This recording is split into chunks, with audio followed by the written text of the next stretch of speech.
hoping that's the last. Now we're going to go try to take a landing, so we're going to disengage the autopilot. Okay. We're going to deploy our flaps. Now I'm going to show you how I can do a short landing. Now obviously this is a long runway as well. Hello there, Minecraft miner. I see you here.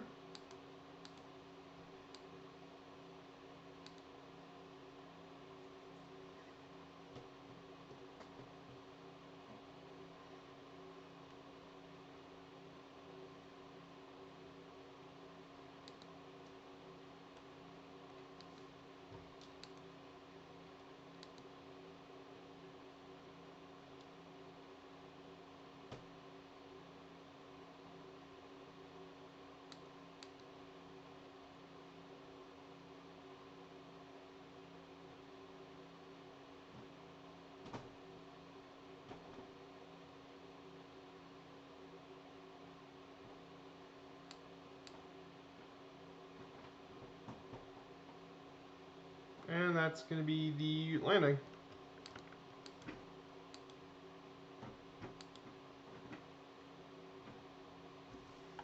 So, much as anyone else here?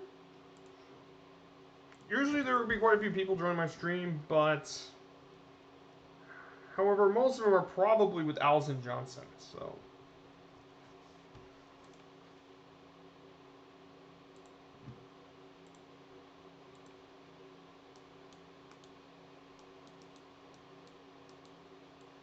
Go ahead and turn off the engine, unplug the mixture, and then I'm going to turn on the aviation. And that should complete the first leg of the flight, which it is.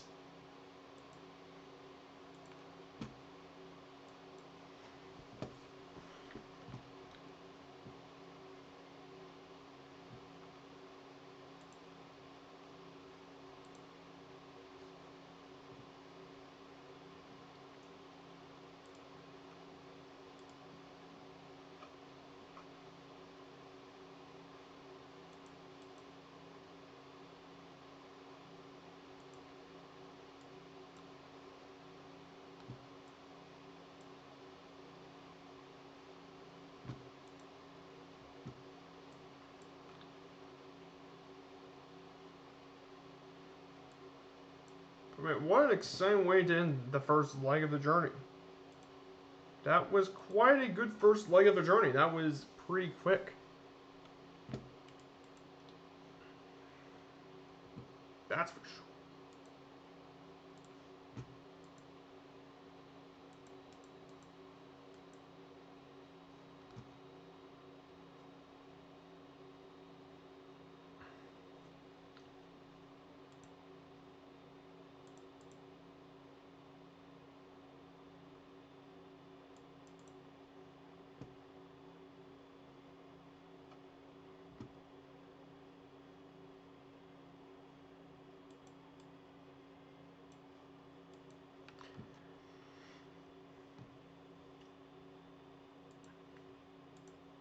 So the next thing we got to talk about afterwards is we got to talk about one of the main reasons why we're even in Colorado in the first place.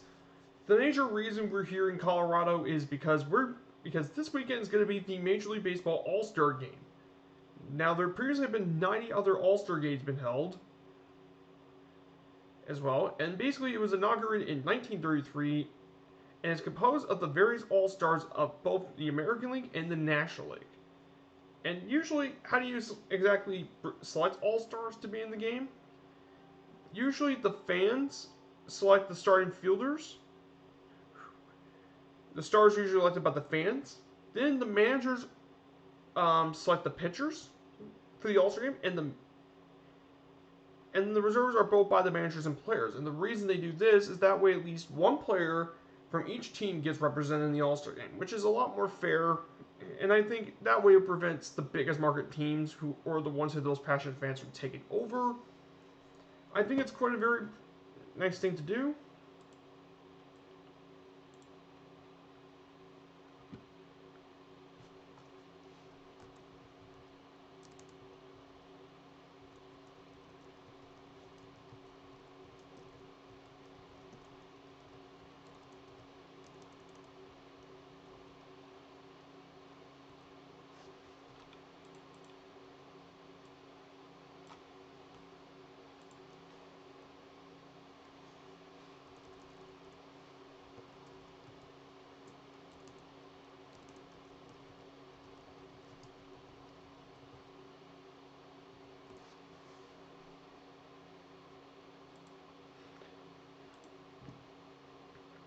As well, on my plans on the runway, I go ahead and spawn right at the runway.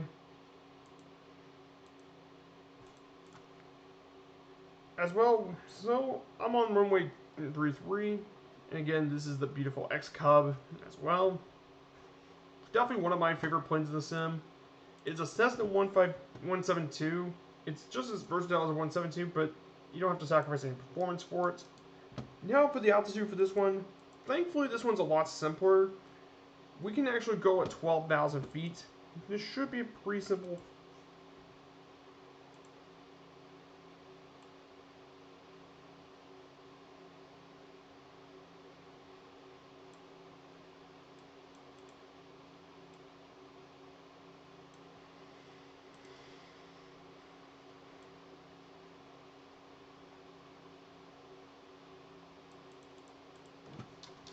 So we're going to go ahead and take off.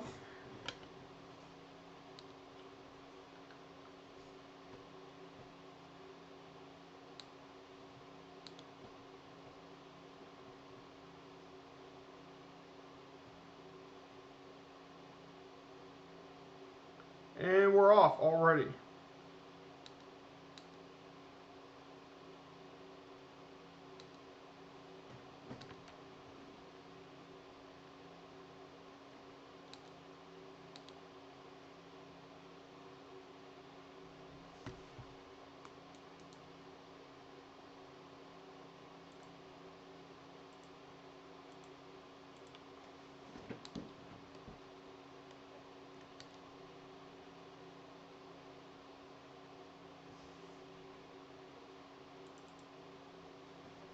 So we should get up there pretty easily. 12,000 feet should be a pretty easy climb.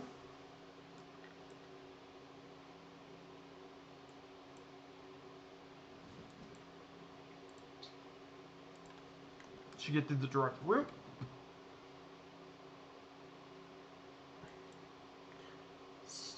Now, usually the All-Star Game has been played on the second or third Thursday in July, and the reason for this is it kind of marks the symbolic halfway point of the Major League season. And there's from 2003 to 2015, it used to be played for home field advantage, but that's no longer the case. And the fun fact is that there were 90 All-Star games that were played from 1933 to 2019, with the American League actually taking the series 45 to 43 in 2.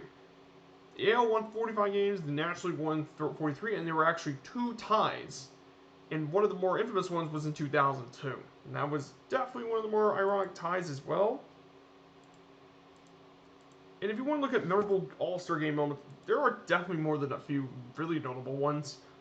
But the most notable ones I can find, first is the second All-Star Game ever, 1934. Carl Hubbell, who was an All-Star, he struck out future Hall of Famers Babe Ruth, Lou Gehrig, Jimmy Fox, Al Simmons, and Joe Cronin, and he actually struck them out consecutively.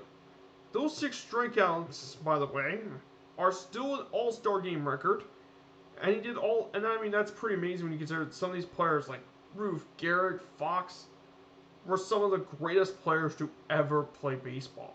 So I mean, that's a major accomplishment if you ask me. In 1970, there was the famous moment where Pete Rose runs over Ray Foss, and the story of this was during the 1970 All-Star Game. Pete Rose was actually at second base, and Joe Hartman actually came up to the plate. During the 12th inning, Hartman actually hits the ball into the outfield. Pete Rose runs second and third, and he tries to charge home. The outfield throws the ball, and Ray Foss, as he tries to get it, Pete Rose absolutely trucks him. And with that, the National League got a chance to win the game. But the unfortunate side effect was Ray Foss's career was really damaged.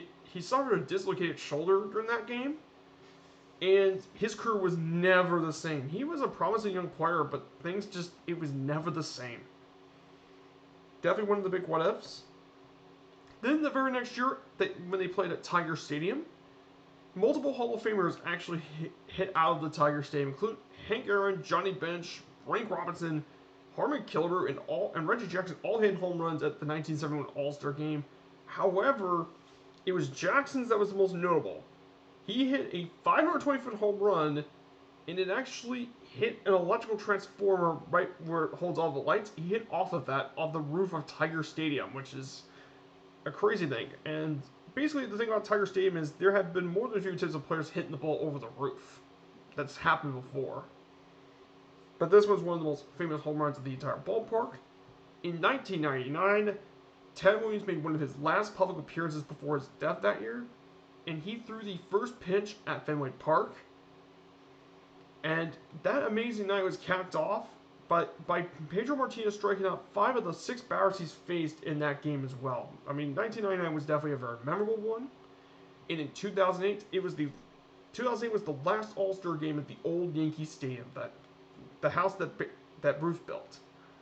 And it was all the way to the 15th inning when Justin Morneau drove in the game-winning run to cap off a legendary night that also encapsulated in an amazing home run derby.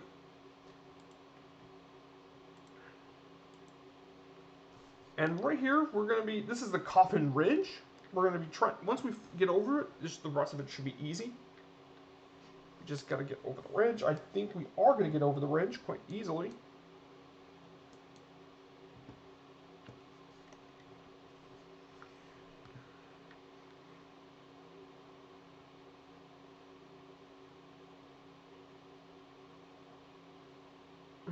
And we're over the ridge.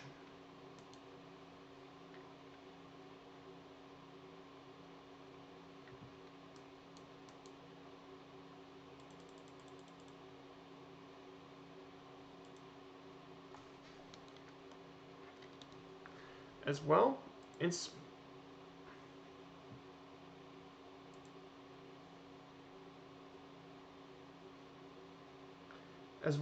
speaking of the, we're going to slow down the planes, so we're going to slow down to %. So we're going to take a bit of a scenery look. So basically the next thing about All-Star Weekend, one of the other most notable attractions of All-Star Weekend, is going to be the classic Home Run Derby. Now the Home Run Derby has been a major event since 1985, and it's been one of the most popular events on ESPN. So the inspiration for the modern Home Run Derby comes from a weekly televised event in the 1960s called the Home Run Derby, and it featured legends like Mickey Mantle, Hank Aaron, and Willie Mays. And the event's gone through a lot of different formats. Originally, this was a short out-space competition, but it has since evolved into multiple rounds, and then there was eventually a bracket-style time event, which is what it is right now. And like I said, Home Run Derby is extremely popular. In fact, outside of the All-Star Game, this was the most watched event in the entire weekend. And there are other events in that All-Star Weekend. There was the Celebrities Game, which is another one, and then the Futures Game. I didn't put one for that, but the Futures Game is basically between the best prospects of the two leagues go against each other. So those are always pretty fun to watch. Always very exciting to watch, that's for sure. So basically there are some memorable Home Run Derby stuff that I do want to mention and cover. First is the greatest Home Run Derby performances. Now there are quite a few that I do want to talk about. First is the 1993 event, and King Griffey Jr. did not win it. He won the next year, but 1993 was a special one for King Griffey. He hit one of the most memorable home runs in the history of the event. In fact, he is the only player to actually hit that B&O warehouse at Camden Yards. And for those who probably have watched the Baltimore event, at Camden Yards, one of the most unique landmarks of the ballpark is that giant warehouse in right field. They actually turn it into a place full for shopping and business parts. They actually turn it from an old railroad warehouse. And King Griffey actually hit off the side of it. And when he did hit off of it, there was still a plaque there that says that's where King Griffey Jr. hit that baseball. And he's still the only player to do that, even to this day. Then in 2005, Bobby Abreu hit 41 home runs in the entire competition at PNC Park. Bobby Abreu was not known as a home run hitter. He was a very good player in his day. He was a consistent, solid player. But him hitting 41 home runs in the home run derby is definitely something that surprises even me. And I'm still very surprised about that. But he won. Then 2008, 2008 was probably one of the greatest performances ever. 2008 was amazing. Josh Hamilton absolutely destroyed the base in the first round. He hit 28 home runs in the first round. Like, are you kidding? That's just amazing. In the first round, he absolutely put some monster home runs at the old Yankee Stadium. And even though he lost to Justin Morneau, like, no one's gonna remember Justin Morneau's home run winning performance when Josh Hamilton just destroyed the home run derby. Then in 2018, Bryce Harper, he was trailing Kyle Schwarber, so in the final round, he actually had 9 home runs in 50 seconds. And he won the 2018 Home Run Derby in Washington, D.C. too, which is fitting because he was in Washington during the time. But that was very memorable itself. Like, hitting 9 home runs in 50 seconds is very impressive. That's just crazy. And then the last All-Star Home Run Derby we've had, the 2019, yes, there wasn't a 2021 because of COVID. They started the season really late. So the last home run derby that took place, previous one, is 2019. And this might just be the best. So in round 2, Jock Peterson and Vladimir Guerrero Jr., they went, during the second round, Vladimir Guerrero hit 29 home runs in that first round. And you know what? Jock Peterson says, you know what, I can do that too. And he hit 29 as well. This forced a swing-off competition as a tiebreaker to break the tie. They had to do a swing-off. And through the tiebreaker, Vladimir Guerrero Jr. actually came out top and beat Peterson by 1 home run, 40 home runs to 39. And he faced Pete Alonso in the finals, but he lost to Alonso. Alonso at that time was a rookie as well. And a fun fact about Guerrero Jr., he is actually the son of Major League Hall of Famer Vladimir Guerrero. So that is something I do want to point out, too, as well.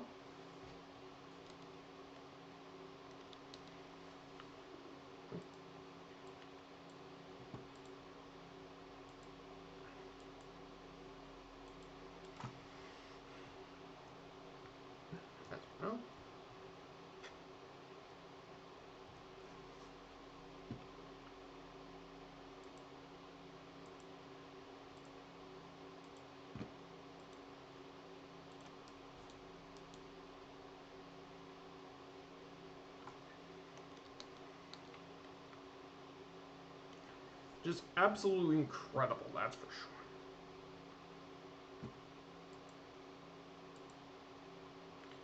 Now, last night, I actually had a really fun time with Splasher 6, and let me give him a shout out.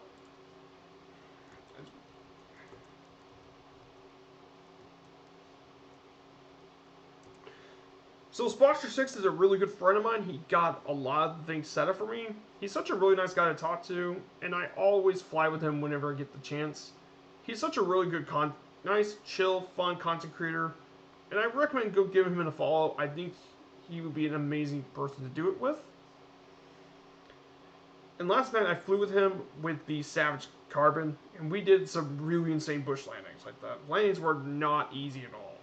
And the fact that I even did those landings, I think really helps hone my skills as a short lane takeoff pilot.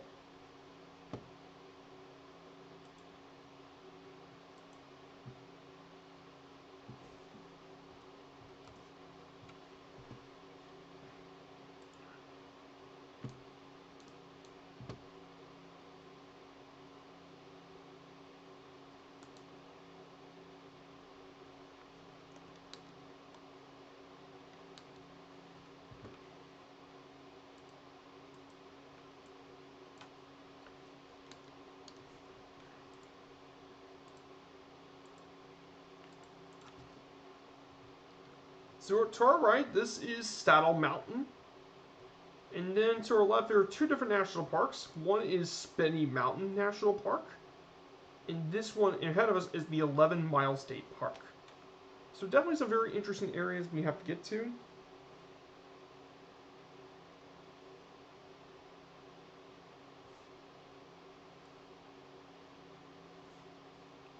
But this area is just really nice to fly over.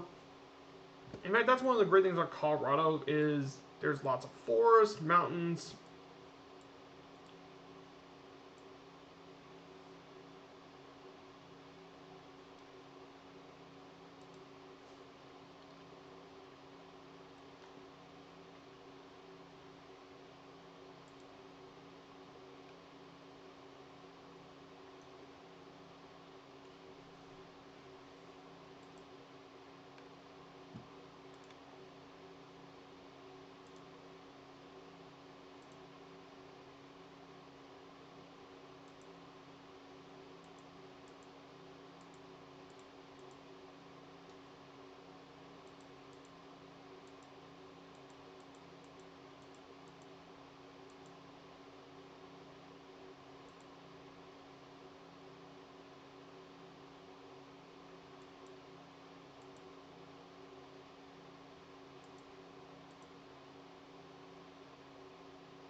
Now, if you guys want to know where we're heading to for the next leg, this is Colorado Springs, Colorado. It's actually the second largest city in the state behind Denver. And it's near the base of Pikes Peak, which actually rises 14,115 feet in the eastern edge of the southern Rocky Mountains.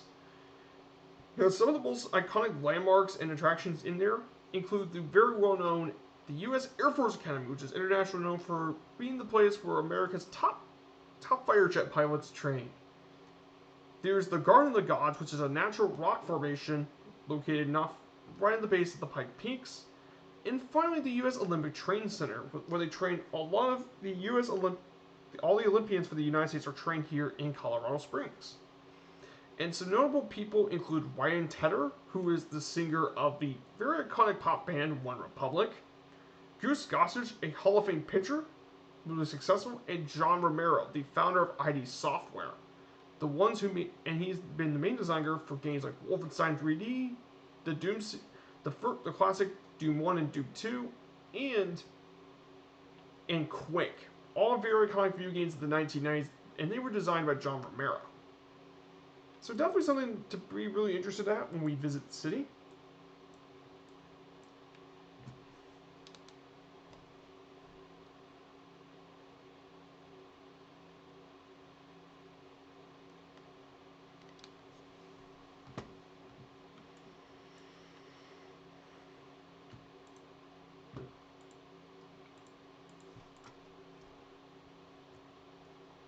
So if you guys want to know, if you see that really top peak right here, this is Pikes Peak, the very tall mountain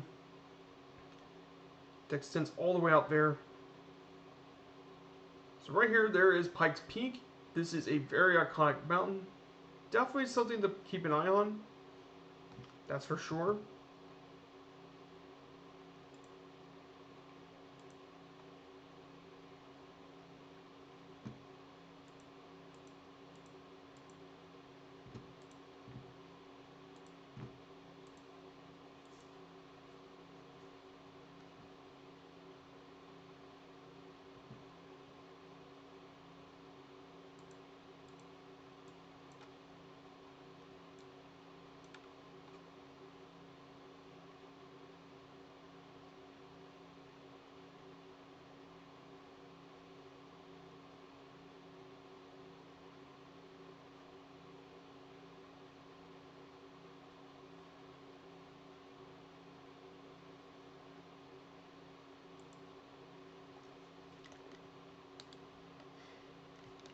But it's absolutely stunning here today. I mean, this is just really nice flying. Flying in Colorado, flying around all different peaks and mountains. Just really lovely.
I mean, it's just wonderful here. So, guys, if you want to know when to join me, I'm on the East USA server.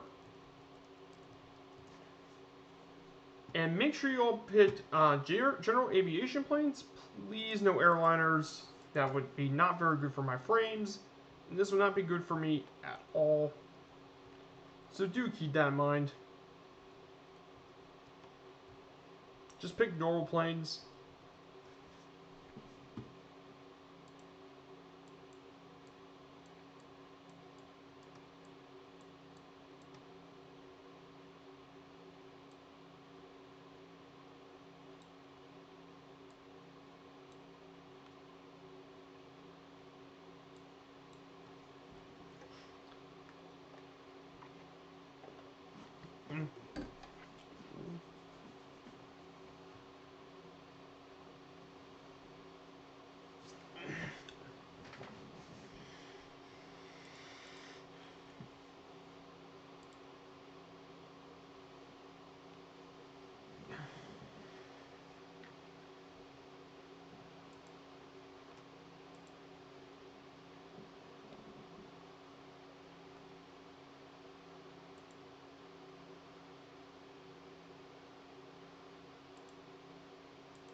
As well, and we can see Pikes Peak. That is 14,000 feet high, really tall mountains.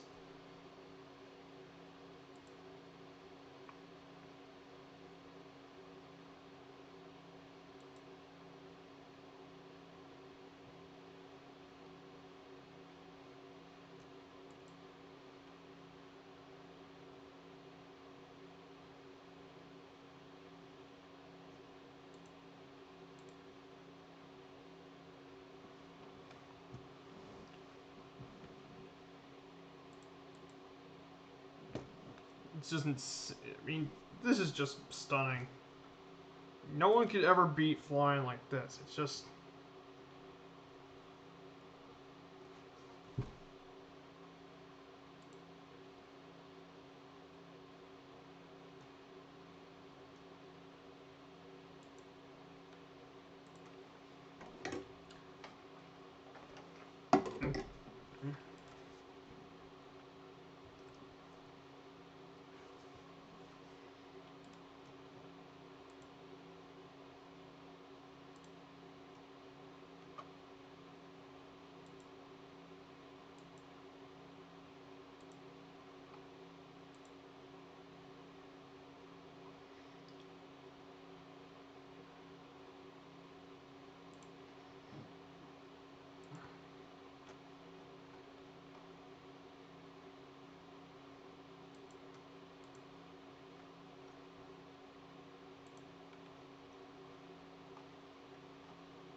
So I want to go ahead and get started for one more thing. Now we got to talk about the other thing we got to talk about here in Denver, the Colorado Rockies. Now, the Colorado Rockies were established back in 1993 alongside a fellow expansion team, the Miami Marlins, which were nicknamed back then to be the Florida Marlins, and they played in the National League West with the Giants, Dodgers, Diamondbacks, and Padres.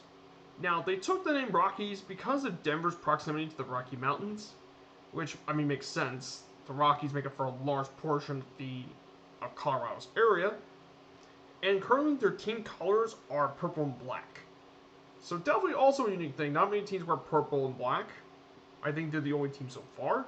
Now, they currently play at Coors Field and have previously played at Mile High Stadium. Coors Field was built in 1995, and Mile High Stadium was originally a baseball facility, but that was turned into an NFL stadium once the Broncos came. Now the Rockies, as a young franchise, don't have the accolades of some of the other franchises we talked about, as they only have one National League pennant. However, despite all that, they never actually won a division champion title. They only went to the playoffs 5 times, all with a wild card. And they never had a World Series championship either, as we'll get to in a bit. From 1993 to 2020, the Rockies had an official overall record of 2,059 wins and 2,314 losses, giving them a winning percentage of 47.1%. And the fun fact is actually their mascot is Dinger, which is an anamorphic triceratops. And actually, here's the cool thing about this.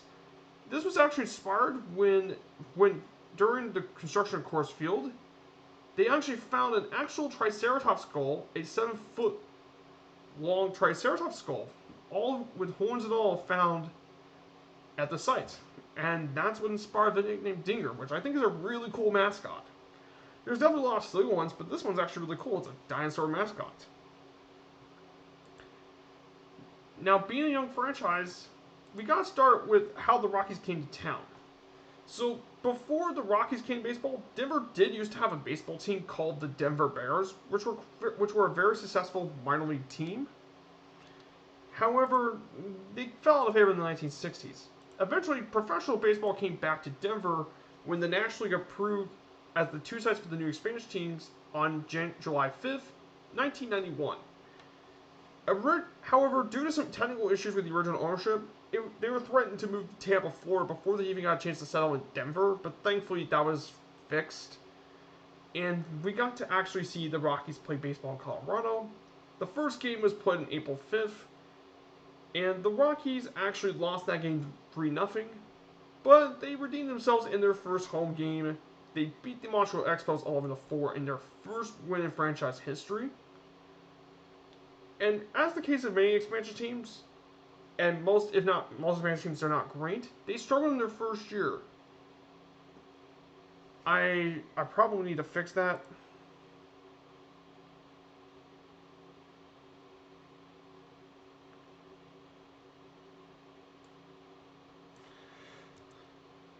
But the club actually had record number of attendance. In fact, this was their home expansion. There was so much fan excitement for a baseball team in Colorado.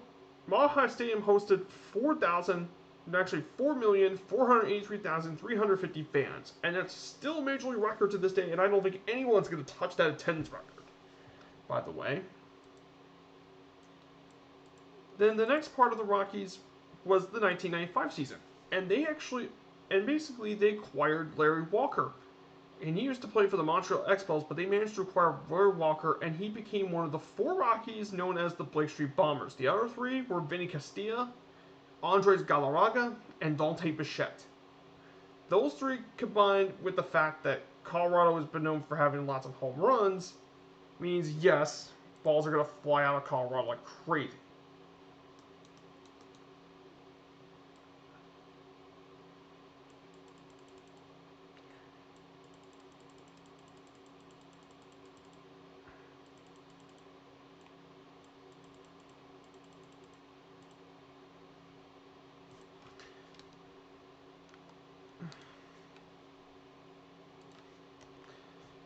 And thanks to the Rocker, however,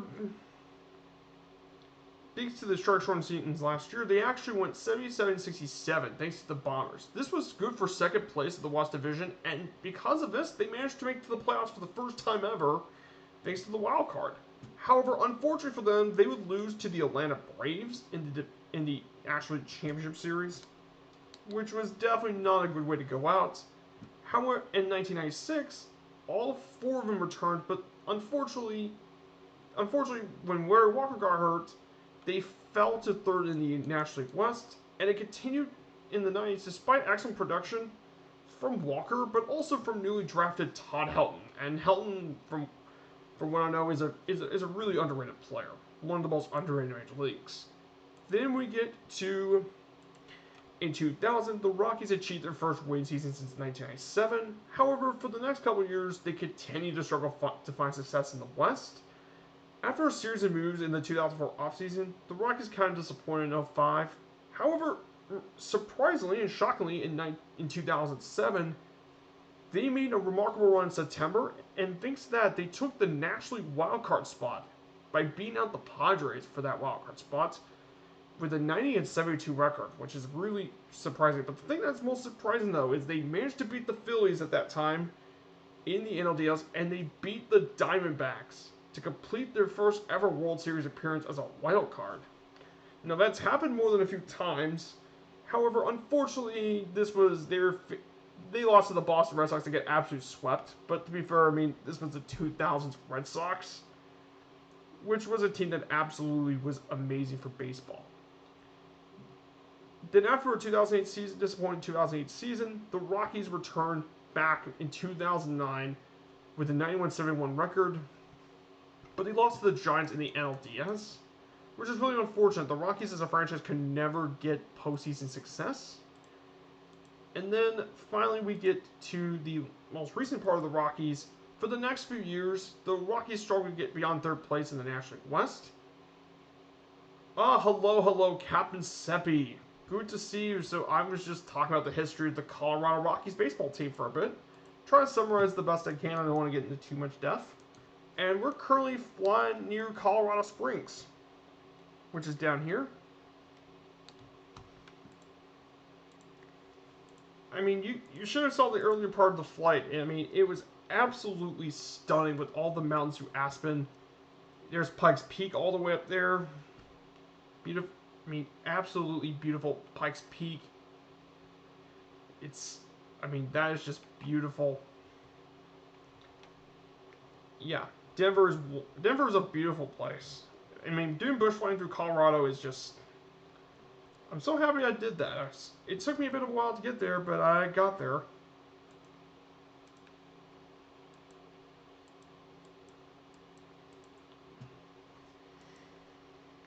So in 2013, Todd Helton actually retired from the Rockies after 17 seasons, and then one of its other stars, Troy Tulowitzki, was traded to Toronto in 2015. And the problem with the Rockies, they never really had that one dominant player for too long.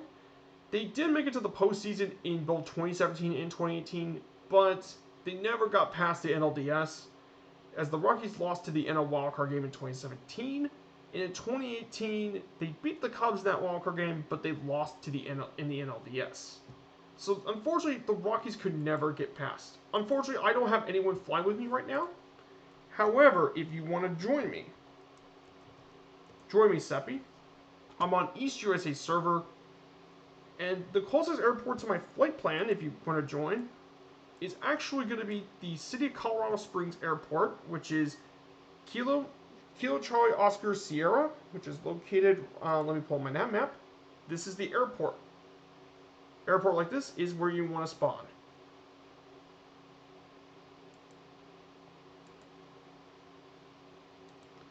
So currently now flying over Colorado Springs for a bit.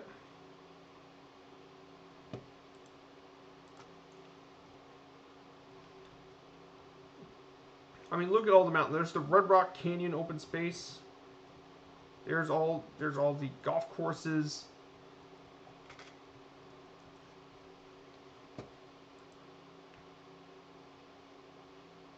That's fine. I'm going to be landing in Colorado Springs anyway, so you'll be actually perfectly there for the journey. And I really appreciate you coming to join me, Seppi. I think that's really appreciative.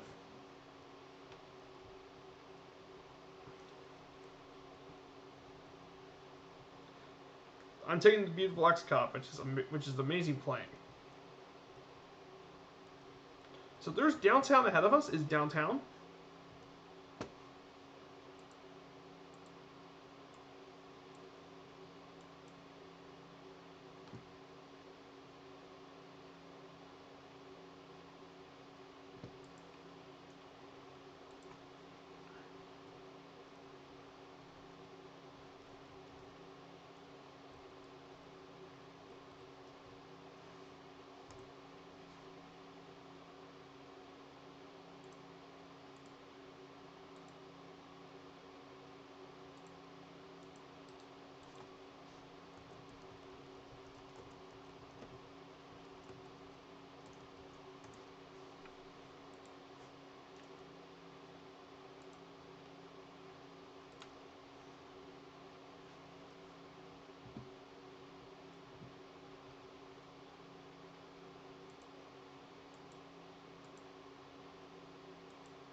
Mm-hmm.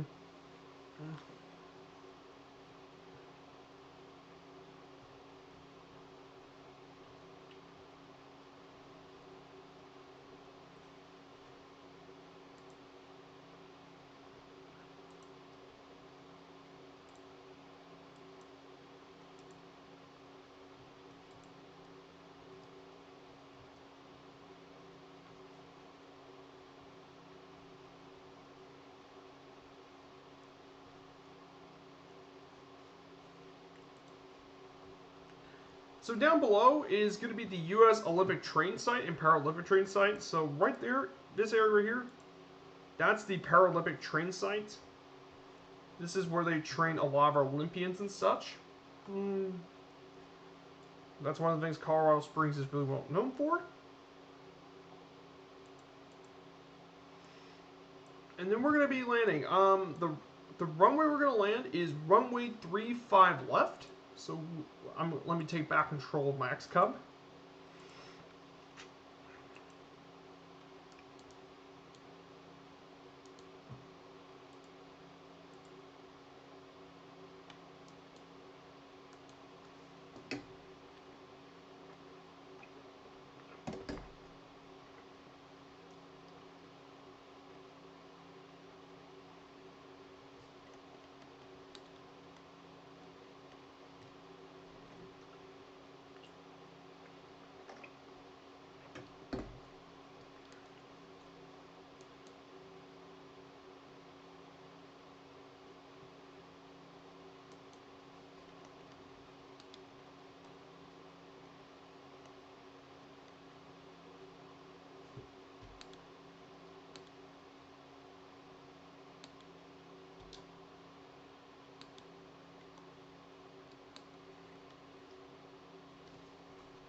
But now the airport we're heading to also features the National Museum of World War II Aviation, which is Colorado Springs International.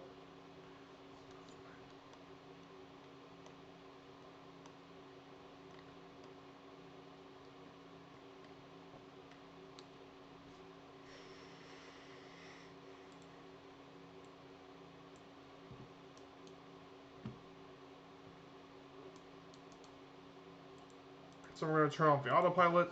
We're going to go this.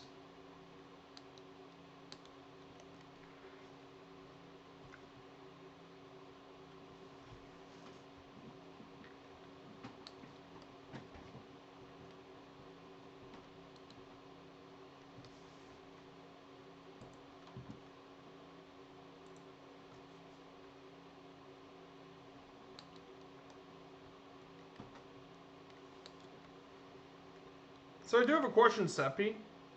So what kind of flight panel do you got? Because whenever I see your streams, I see this really cool looking flight panel. I wonder what kind of program or something that's called. I'm just curious.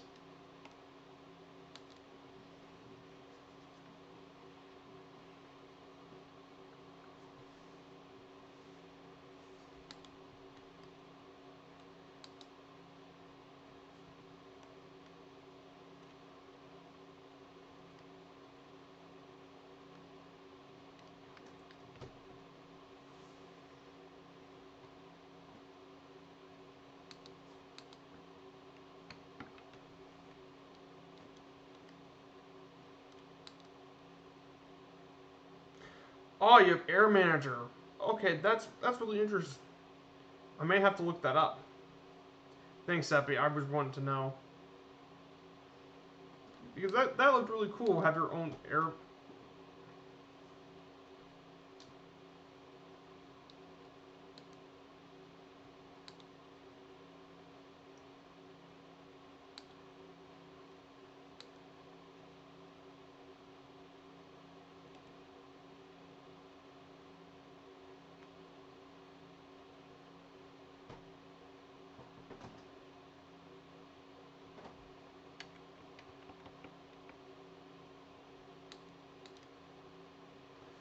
Got it.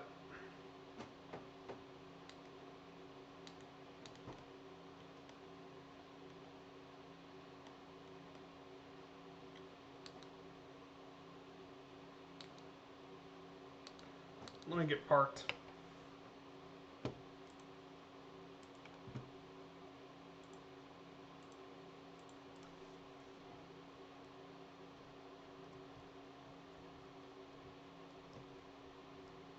So yeah, we're in our next leg. This is Colorado Springs. Absolutely beautiful.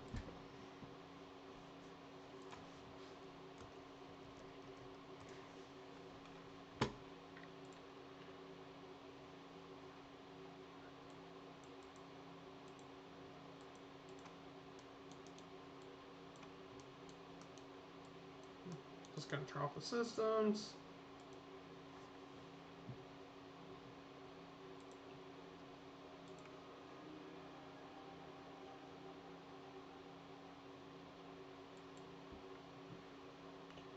Now, there is one more thing I do want to talk about. Now, the Colorado Rockies, despite not being a team that lasts very long, it did have some notable standout players and some really iconic ones as well.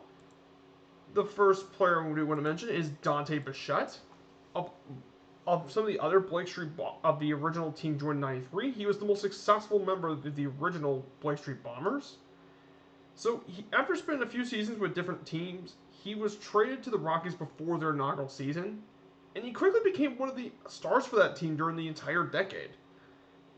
In his career, he hit .299, he had 274 home runs, and he had over 1,141 RBIs. And, oh, Goblin Zeus, hey, good to see you. I know you couldn't really join me for tonight. I know you're with Allison. I hope she's doing well.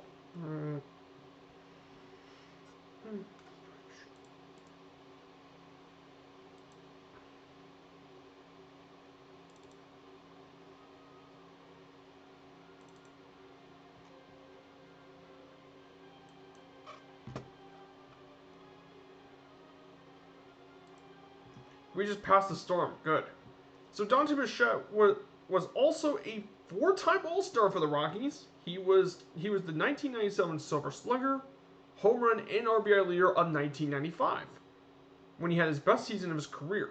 And after his playing career, he became the coach for the Rockies and the Toronto Blue Jays, and he's still the coach for the Blue Jays still to this day. And a fun fact about Bo Bichette that most of us don't know is that he actually has two sons. But the main son I want to talk about is Bo Bichette. And he currently plays in the major leagues right now for the Toronto Blue Jays. And in fact, Bo Bichette just made his first All-Star appearance this season in the 2021 All-Star Game. I mean, it's going to be very interesting to see Bo Bichette, especially the fact he's going to be playing in the same stadium his father used to play there, which is kind of really crazy to think about. The next player I'm going to talk about is going to be Larry Walker. Now, Larry Walker joined the Rockies back in '95, and he established himself as one of the best players overall in the entire decade. Of the entire 1990s, he was among the best players of the entire decade.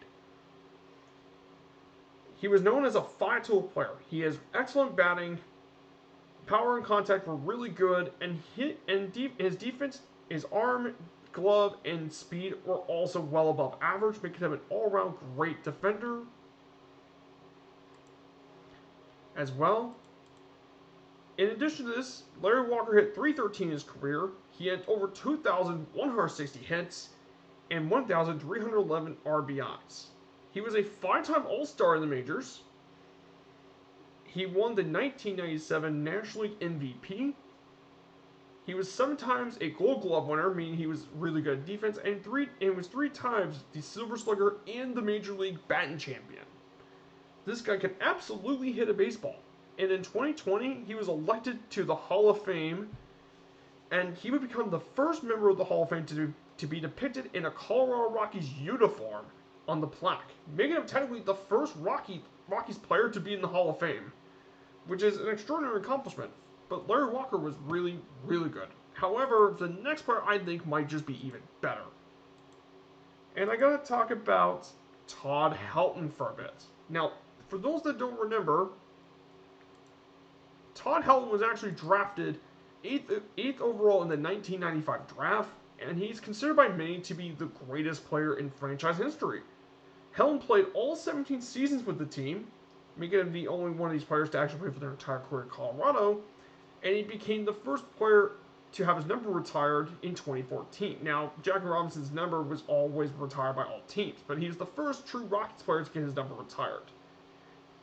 The next one's going to be Larry Walker. They're going to do him later this season. Larry Walker's number is going to get retired. But Todd Helton was a .316 hitter, over 2,500 hits, 369 home runs, and 1,406 RBIs. This man was a 5-time All-Star, a 3-time Gold Glove winner, 4 times was the Silver Slugger, and in the 2000 he was the batting champion. And of course, being Todd Helton, he's held many franchise records including career hits, home runs, and RBIs, and many more. And here's a fun fact I think a lot of people don't really know about Helton. Before his major league career, he actually played American football at the University of Tennessee as a quarterback. And he actually became really good friends with legendary quarterback Peyton Manning. And Peyton Manning, for those who don't know American football, is one of the greatest quarterbacks to ever play the sport. So we're right here near takeoff. We're in Kilo Charlie Oscar Sierra, which is Colorado Springs Municipal Airport.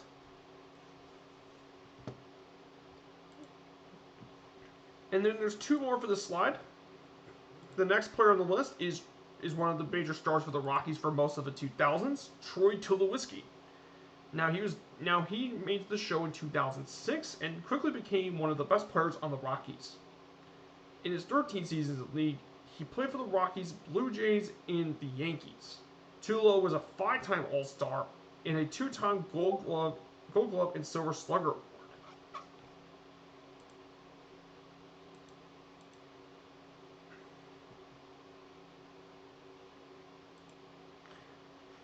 In his career, Tulo was a .290 hitter, he had 296 home runs, and 780 RBIs. And one of the interesting things about Tulo is that he had really good arm, he was a really good hitter, his arm and defense were quite good. However, injuries really did hamper his career. He could never be the player he could be, and that's why he wasn't as great. And then the last player is Nolan Arenado. Now, Nolan Arenado, when he came to the league back in 2013 for the Rockies, he quickly became one of the best third basemen in all baseball. This was a guy that can do almost anything. And right now he plays for the St. Louis Cardinals, but during his time as a Rocky, he was absolutely incredible. Though, yeah, and I think he was one of the best players they've ever had. This was a man that had, during his time as a Rocky, he was a 6-time All-Star. He was 8 times the Gold Glove winner for the Rockies when he was with the Rockies. He was a 4-time Silver Slugger and a 3-time National League home run leader. In his career, he hit .291 with 1,294 hits, 261 home runs, and 816 RBIs. But that's when I made this slideshow.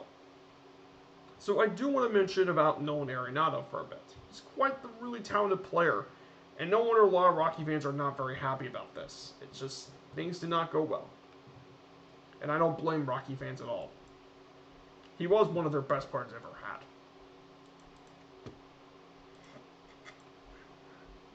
So, we're actually here in the airport. I'm on the runway.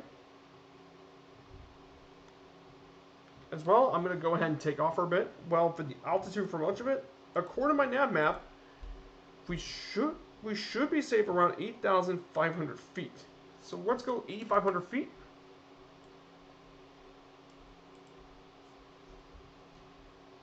I'm going to readjust the clouds.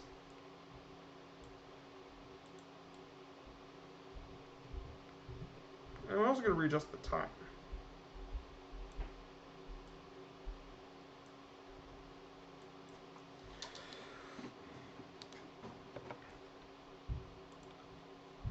Hey, Captain Seppi, you're here.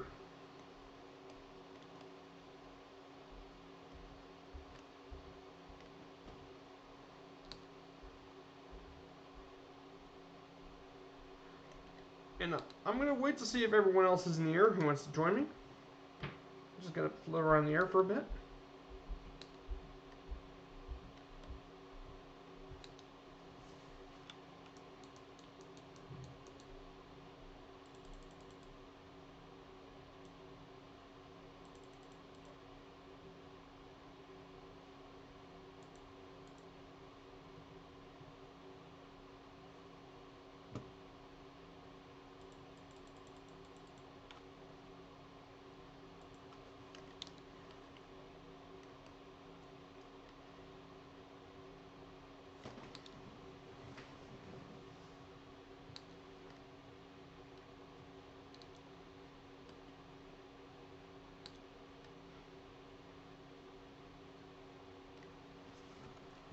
And I'm glad that you're coming with us, Seppi. I think it's really nice to have your company.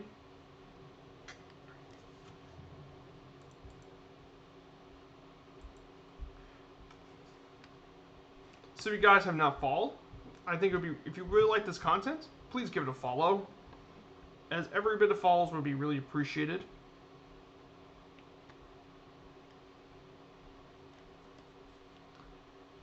I see Seppi took the Bush League X Cup, and Bush League X Cup is an amazing choice.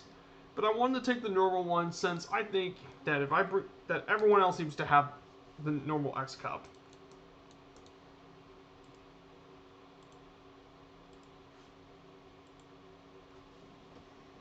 Wow. Fool. With this beautiful big giant G3X thing, and there are mods to make this thing even better.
Beautiful.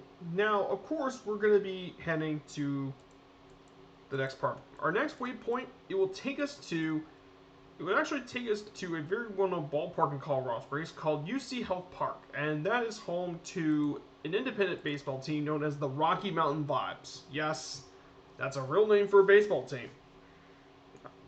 But, I mean, it's got a pretty cool charm to it.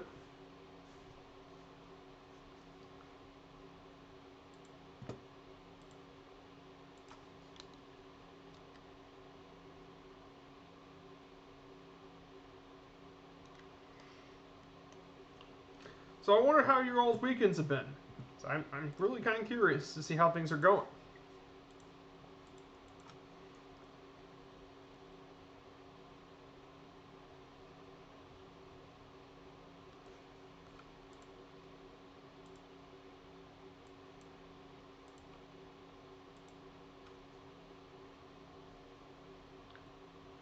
The power of the drone camera, there's UC Health Ballpark right down here. So this is the Rocky Mountain Vibes Ballpark. UC Health is down here. See? Minor League Ballpark. Definitely a very interesting one.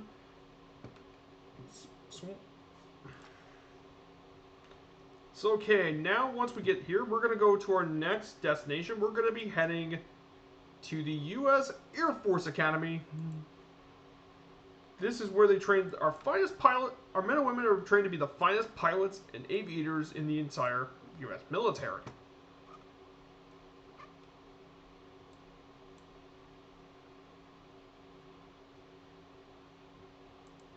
Our brilliant, fine military.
Definitely a very beautiful place as well.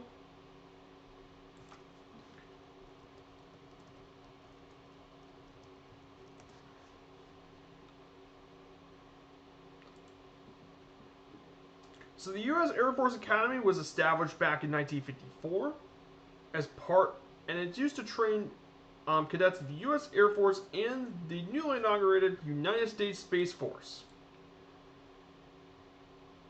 As the youngest of the 5 U.S. Service Academies, the first class graduated back in 1959.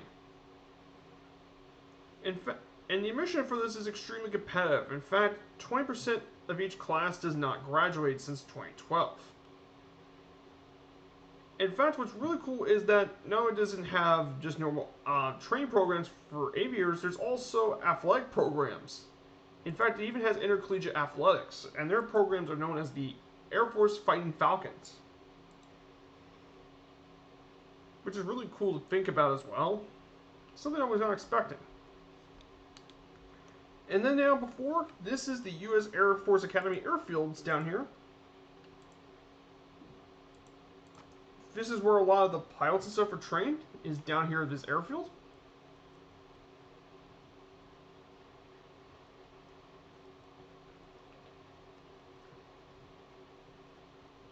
Which I think is really cool.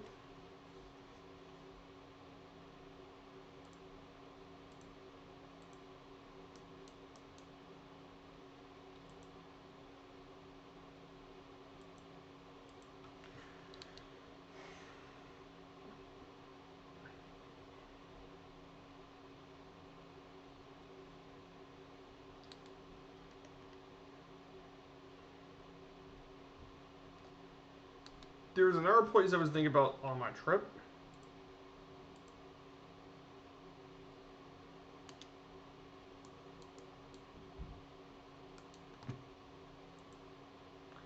Now the next place we're going to go through for my waypoint is going to be the, which is going to be the Falcon Stadium. Now, Falcon Stadium is the home of the college football program down there. Yes, they have a legitimate college football program down here.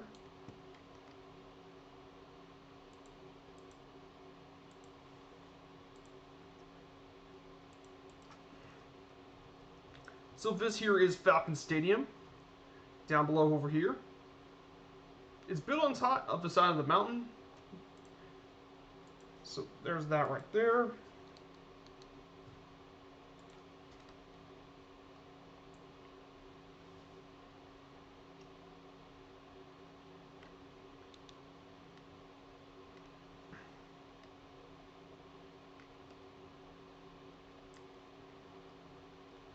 I mean, this is just some absolutely wonderful scenery.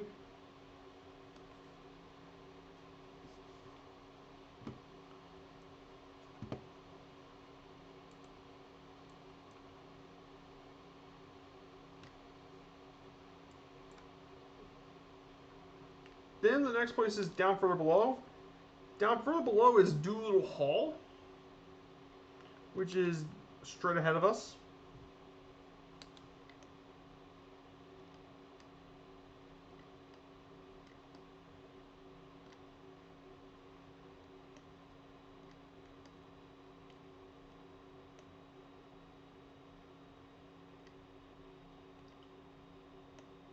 See, there's like Doolittle Hall. There's the Falcon Club. Doolittle Hall should be right below us. There's Doolittle Hall right at us. But that's been recently constructed. We're going to turn left.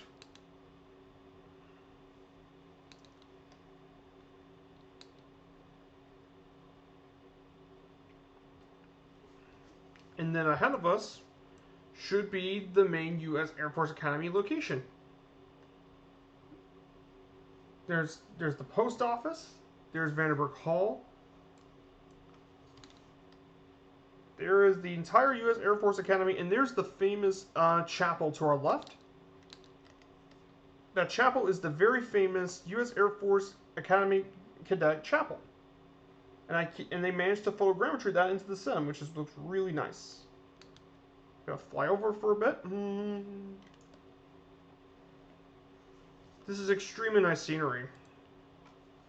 Absolutely incredibly awesome scenery. Just beautiful.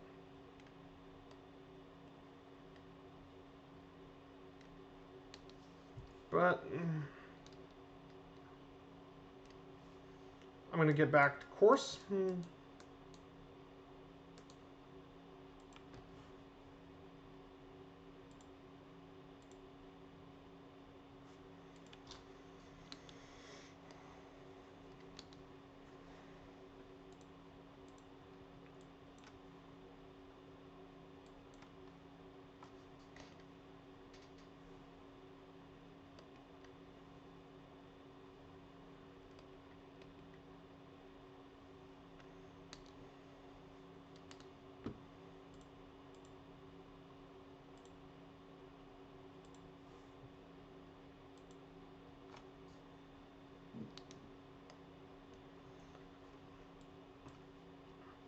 And then down there is the firing range. This is the Air Force Academy firing range down here, where they test all their.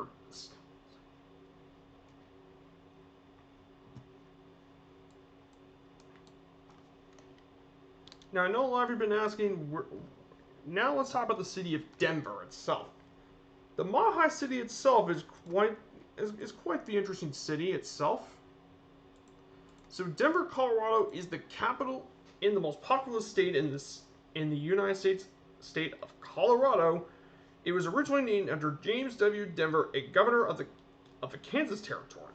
It's known as the Mile High City because of its official elevation, which is exactly 1 mile above sea level, which is around 5,280 feet or 1,609.344 meters above sea level.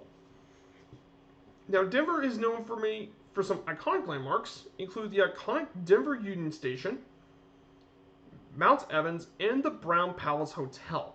And the Brown Palace Hotel is where many famous celebrities and have stayed there, including Elvis, Elvis Presley, Mossy Brown, Dwight Eisenhower, and Harry Truman all stayed at the hotel.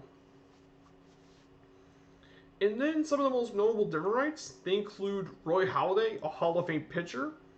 He primarily for the Toronto Blue Jays, and I will talk about Roy Halladay more next week as we head to Toronto. Al Mooney, who is a famous aviation entrepreneur, and he was the one who invented the plane Allison Johnson's using, designed and made the plane. Both founded the company that both he designed the Mooney M20R Ovation and John Mosley. And John Mosley was one of the few most important black airmen during World War II, as he served among the Tuskegee Airmen as well. So these are some notable Denverites. And then in 2016, Denver was named the best place to live in the United States by the U.S. News and World Report. So Denver is among one of America's finer cities. For sure.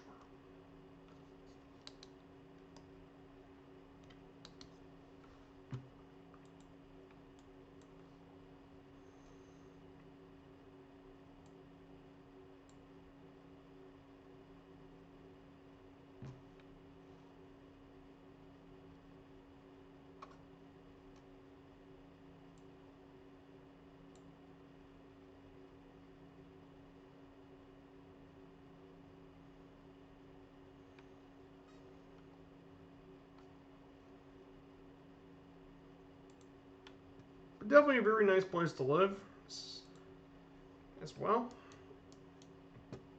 And again, the scenery here is good as ever.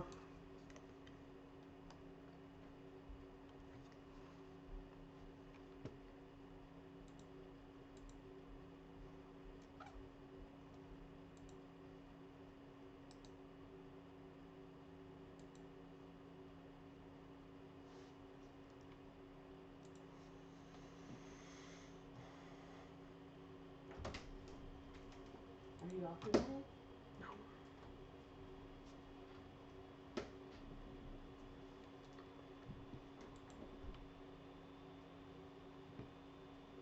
There's Captain Seppi. I bet you're in the Bush League Legends X Cup.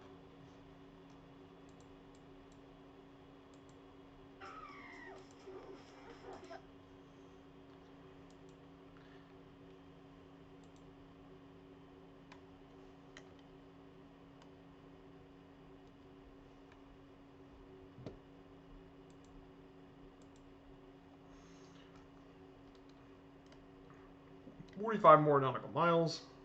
Should get there really easily.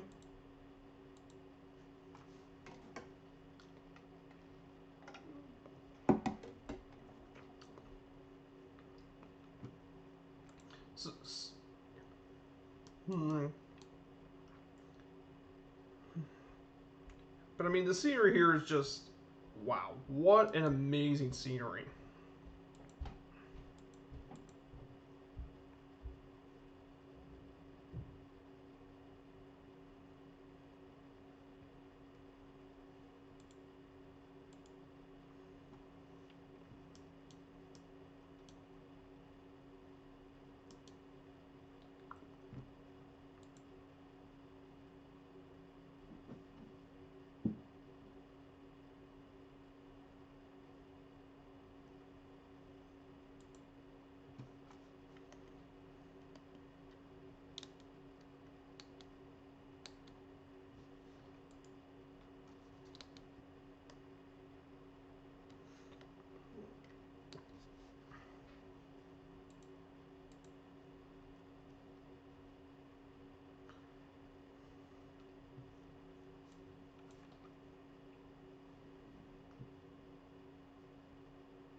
As well, and then finally the last two things for our slideshow here today that I made very hard. So the first one we're going to talk about is Coors Field. Now, Coors Field is the current home of the Rockies. It was built in 1995 at a cost of 300 million United States dollars. It is the current home of the Colorado Rockies. It has a capacity of 47,000. It was originally 52,000, but thanks to renovations of the third deck, they reduced the capacity for it. And the altitude dimensions of the ballpark are quite expansive for a modern ballpark. 347 at left field line, 390 at left center, 415 at center, 375 feet at right center field, and 350 at right field. And the walls up there are pretty high up there in right field. The walls are like 15 feet high. Now, some of the things that really set Coors Field apart, there are a couple things. Number one is center field. They actually did a whole bunch of landscaping in the batter's eye area with rocks and trees. It kind of simulates the look of the Rocky Mountains really well.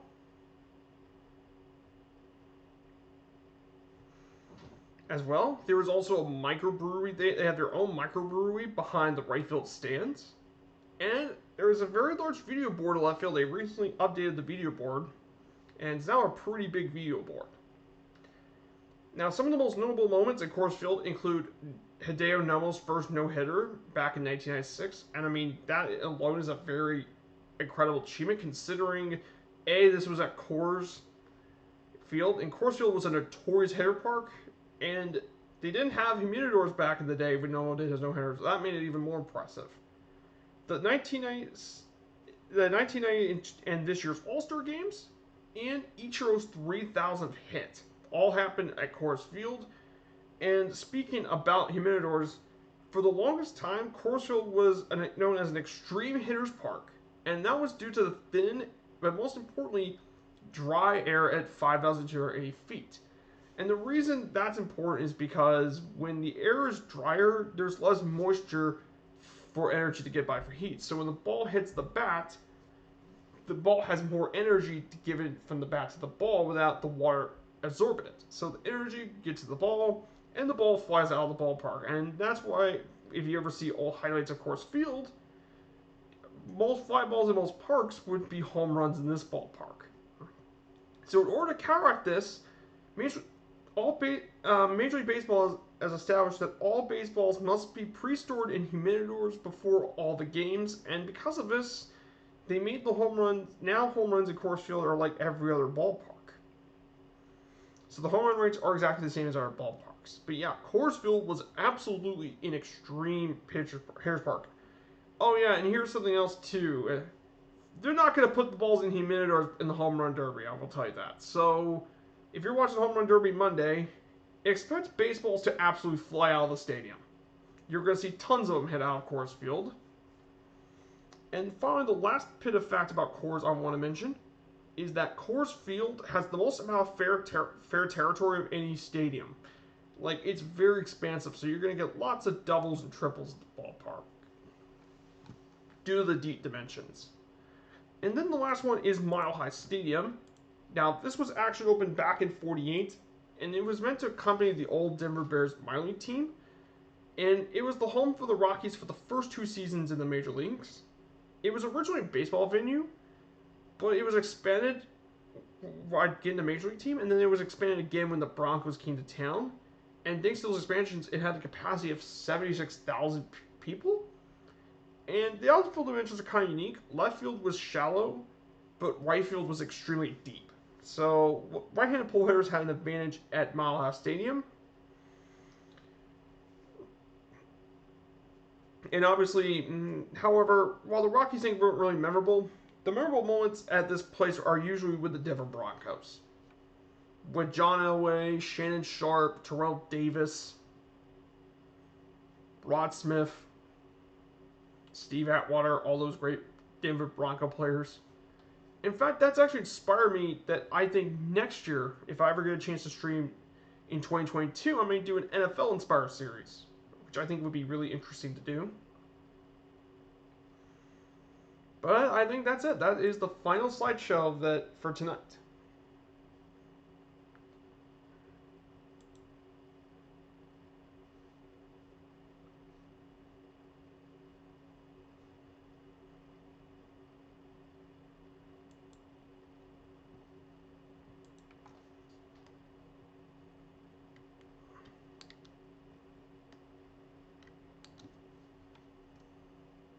Yeah, you used to live like 6 blocks from it. Yeah, Lake Street.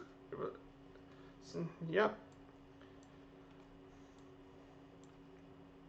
We're actually not far from it at all. In fact, we're getting there pretty quickly.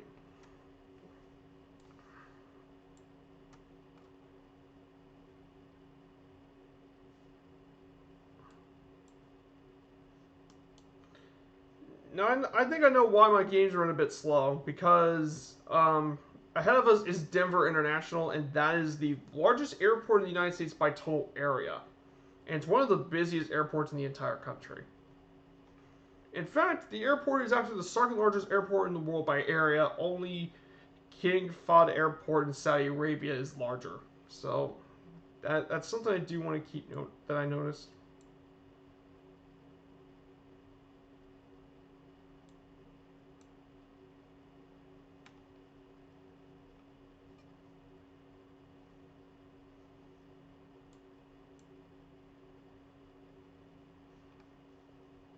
And that's a really cool thing to feature about it.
Our fuel situation is pretty good.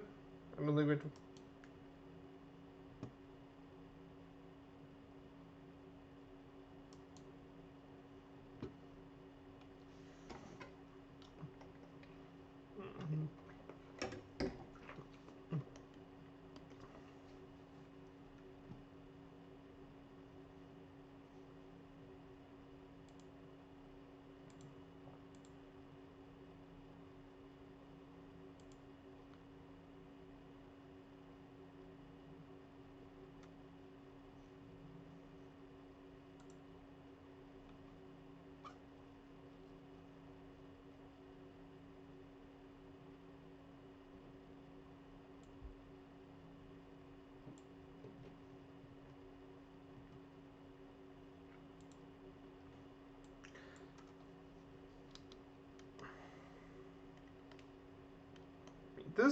This is just beautiful. The sunset.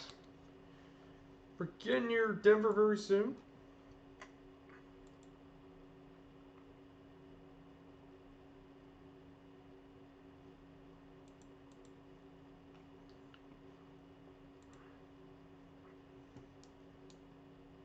I hope things are going well for you on your end there, Seppi.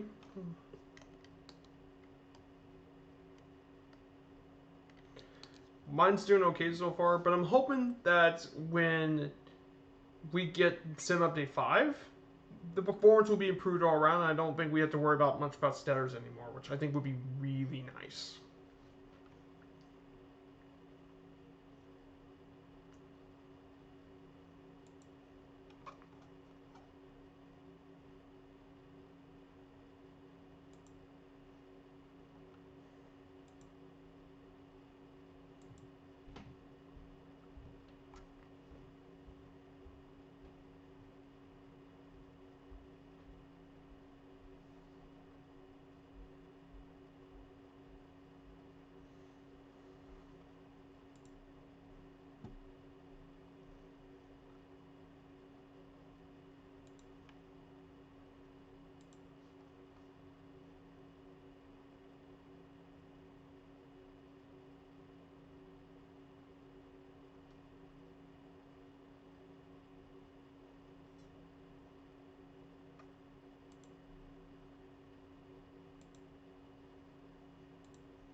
we're getting near to the suburbs. So here, let me load my nav map. So right here, we're getting very near to this area, to the suburbs area. We're hitting near South Glen. We'll be heading through there. We'll eventually get through National Washington Park. Our first waypoint in Denver is going to be, we're going to take a visit to the Denver Zoo. Then Coors Field, then Ball Arena, and then finally we'll make our way to Empower Field at Mile High, which is where Mile High Stadium is at right now, as it's now parking lots. The old Mile High Stadium is turned to parking lots.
So we're getting through the suburbs, and I think we see some of the first major buildings in the city. As we're approaching Cherry Knolls neighborhood, right around Greenwood Village. So we'll be getting there. We're gonna get there pretty fast.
Sentinel Airport. Ah.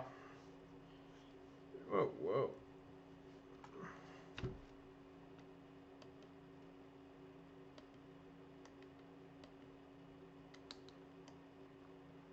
Yep, I think there's Sentinel Airport down there.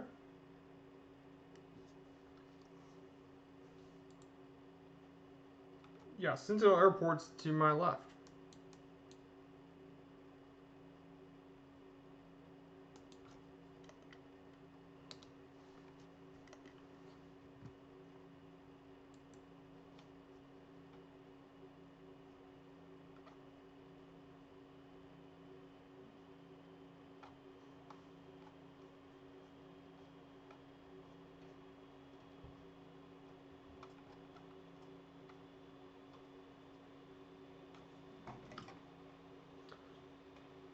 Hmm. Mm.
Hmm.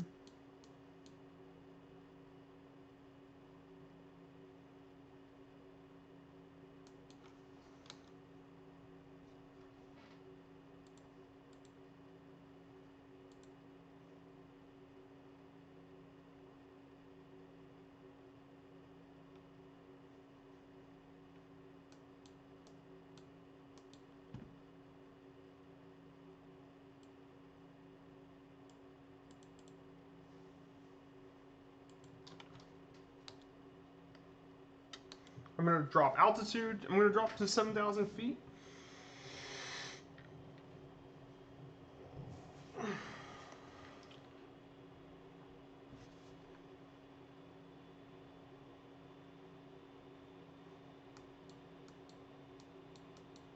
Actually,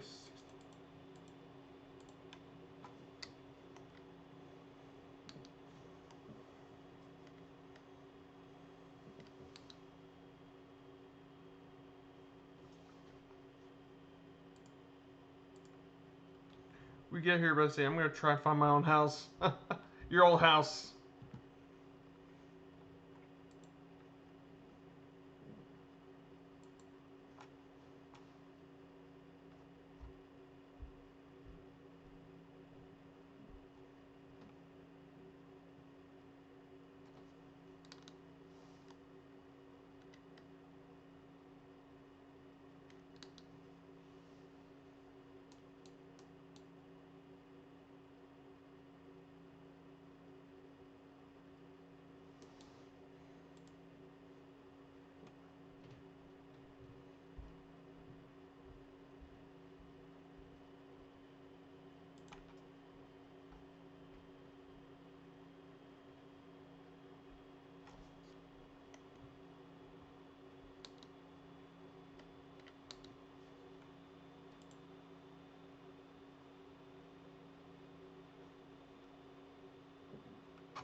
Gonna turn off multiplayer.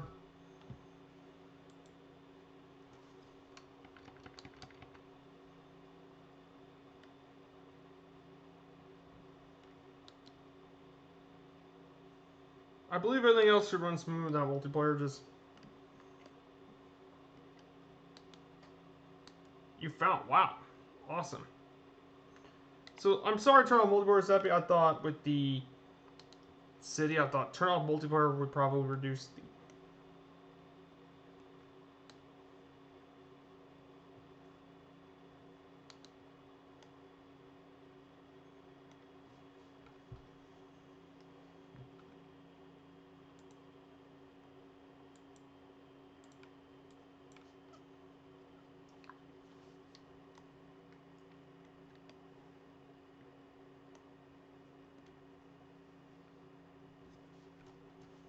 So the Denver Zoo is right below me over here. Now we're going to go to Coors Field, so we're going to turn left.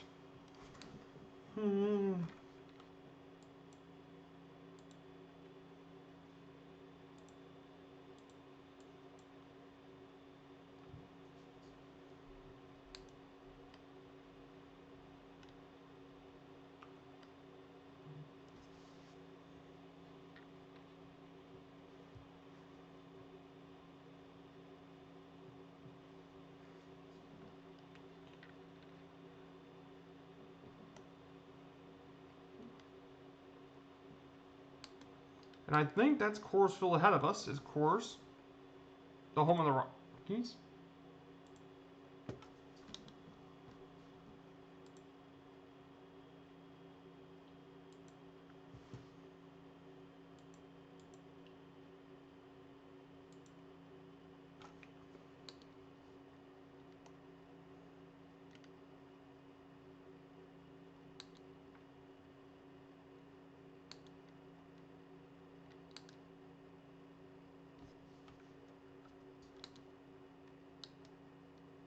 So there's Coors Field.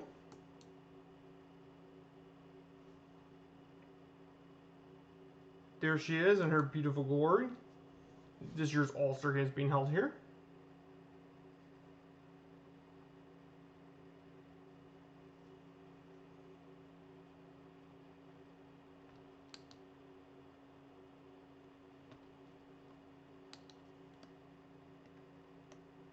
Then there's the Denver Metro Union Station.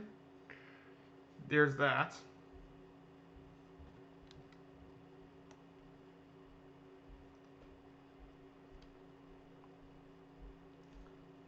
Then there's Ball Arena. So Ball Arena below. Ball Arena is home to the Denver Nuggets of the NBA. They play at Ball Arena right here. So they play basketball here. And then ahead of us,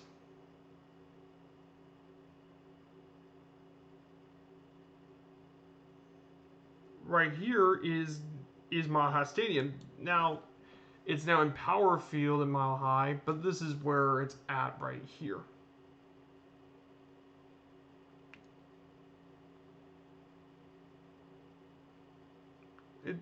Right there at Sports Authority Field at the time, it's now in Power. It's a big old football stadium.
I turned off my multiplayer, Captain Seppi. I thought if I turn off the multiplayer, I wouldn't have to worry about the frames you hit me as much.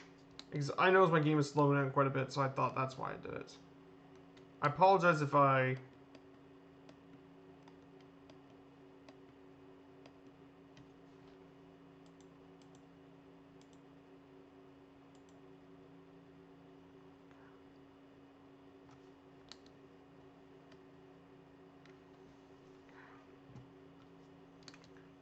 Yeah, I don't like to remove multiplayer unless I have to.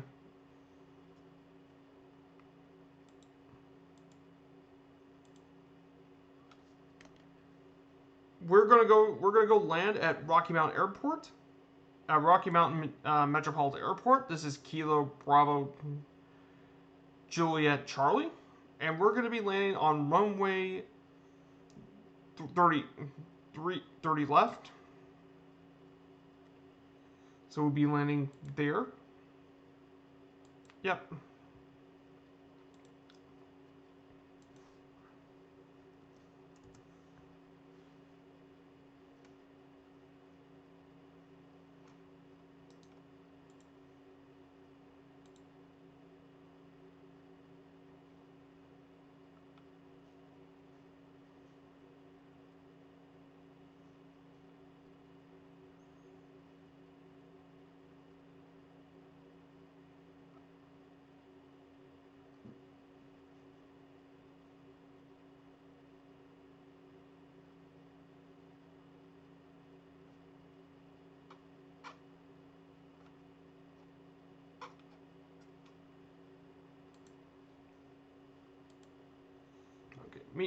Yeah, once I land at 30 left, I'll turn on my multiplayer and we'll see you again.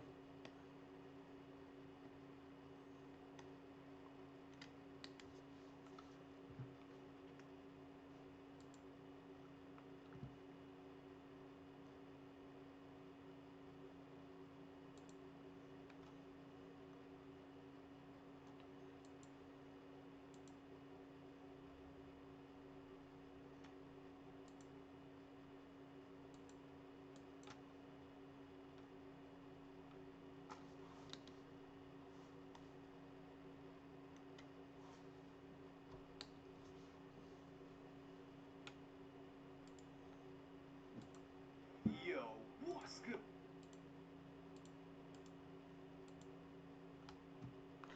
Now, the really unfortunate thing about the Rockies, I will definitely tell you, they're now one of the worst teams in the major leagues. So Denver's going to go through Colorado's going to go through yet another rebuild of the franchise.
So we're getting ready to land 1.30 right.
And I made it. And that's it, guys. I actually made the landing.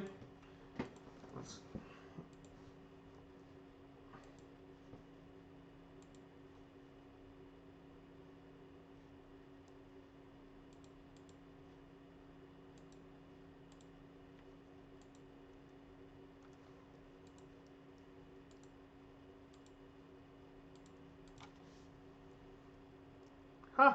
I did it, guys. Well, that was good.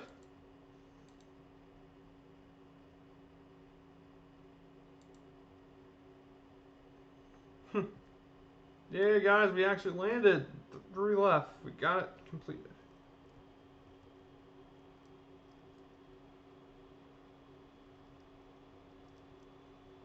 And there's Seppi. He's down. Well, I wanted to thank you, Captain Seppi, for coming with me for the journey. I know we didn't get to see you when we went to Denver, but I did want to check your chances with my frames and such. But it's great for you to join along, Seppi. I really appreciate it.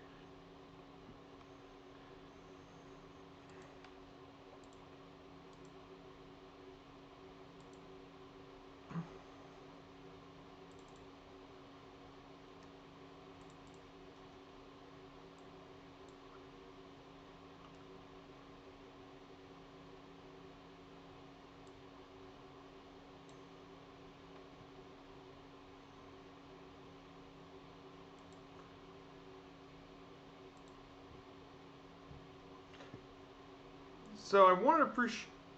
You're more than welcome. You're more than welcome, Seppi. I don't usually stream on Saturdays, but today, if it had to be any damn stream, it's Saturday. So now for next week's plan. Well, next week we're planning on going to Toronto, Canada, home to currently the only Major League Baseball team to play in Canada. And we'll start this back up on Sunday, 1900 Zulu. So don't be afraid to miss it, alright? And I want to take care, everyone, and see you next time. And let's go raid Allison Johnson's stream, shall we?